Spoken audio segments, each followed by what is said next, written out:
पंजाब में स्थित सिख धर्म के 3 तख्त साहिबान वाले शहरों को पावन शहरों का दर्जा देना पंजाब सरकार के लिए बड़े सौभाग्य की बात है।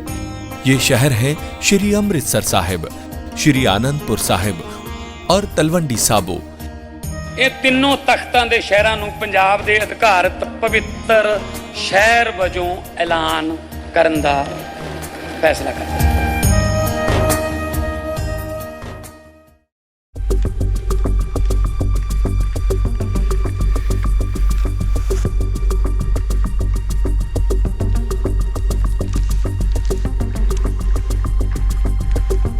युद्ध वही जीतता है जो युद्ध से पहले डर पैदा कर दे, और आज की दुनिया में ये डर किसी सेना से नहीं परमाणु ताकत से पैदा होती है। भारत ने एक बार फिर पाकिस्तान को पीछे छोड़ दिया, लेकिन ये जीत किसी क्रिकेट मैच या फिर अर्थव्यवस्था की रैंकिंग की नहीं है। ये रेस है तबाही के सबसे बड़े हथियार यानी कि परमाणु बम की, और इस बार फर्क सिर्फ संख्या में नहीं रणनीति का है। दूसरा विश्व युद्ध जापान के हिरोशिमा और नागासाकी में हुआ। अमेरिका के 2 परमाणु बम लिटिल बॉय और फैटमैन, पूरे शहर राख बन गए, लाखों लोग मारे गए, जो बचे वो पीढ़ियों तक बीमारियों से जूझते रहे। आज भी वहां परमाणु तबाही के निशान मौजूद हैं। इसके बावजूद दुनिया ने परमाणु हथियारों से दूरी नहीं बनाई, बल्कि एक नई परमाणु रेस शुरू कर दी है। दावा किया जाता है कि परमाणु हथियार युद्ध रोकते हैं, क्योंकि कोई भी देश इतना बड़ा जोखिम नहीं लेगा। लेकिन सच्चाई यह है कि अगर ये हथियार चले तो युद्ध नहीं, पूरी मानवता खत्म हो जाएगी। Stockholm International Peace Research Institute यानी कि SIPRI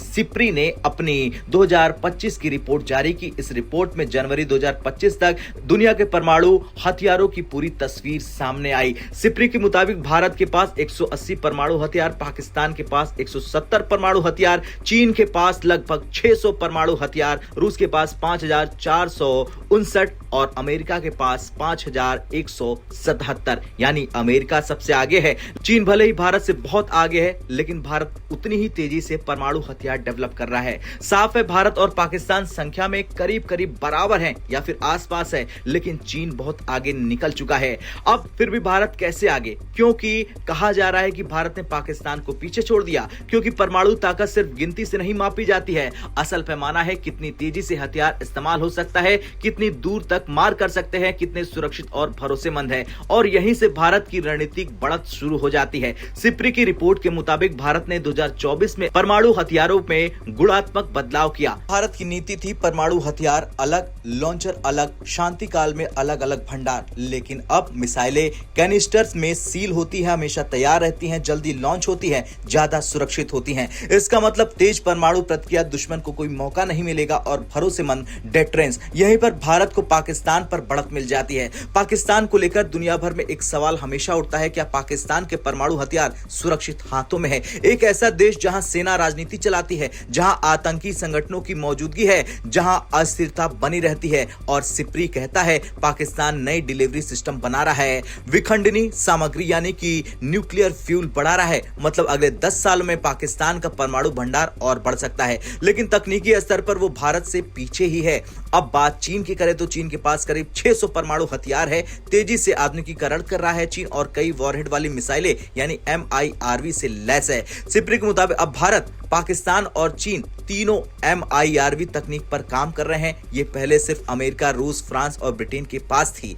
भारत अब साफ कर चुका है कि रणनीतिक चुनौती सिर्फ पाकिस्तान नहीं, चीन भी है। इसलिए लंबी दूरी की मिसाइलें, समुद्री परमाणु ताकत और परमाणु पनडुब्बियों पर जोर दिया जा रहा है। सिप्री की रिपोर्ट भारत की न्यूक्लियर ट्रायड को उभरती हुई क्षमता बताती है। भारत के पास विमान से गिराए जाने वाले परमाणु हथियार हैं, जमीन से दागी जाने वाले परमाणु मिसाइलें हैं, समुद्र से लॉन्च होने वाले परमाणु मिसाइलें हैं, परमाणु पनडुब्बियां हैं, जो भारत को देती है सेकंड स्ट्राइक कैपेबिलिटी। मतलब अगर भारत पर पहला परमाणु हमला होगा तो भी भारत जवाब देने में सक्षम है। सिप्री की चेतावनी साफ है कि 2020 से 2024 के बीच 162 देशों ने हथियार आयात किए। इन 5 देशों का हिस्सा वैश्विक हथियार आयात का 35% है। दुनिया एक बार फिर हथियारों की दौड़ की ओर बढ़ रही है।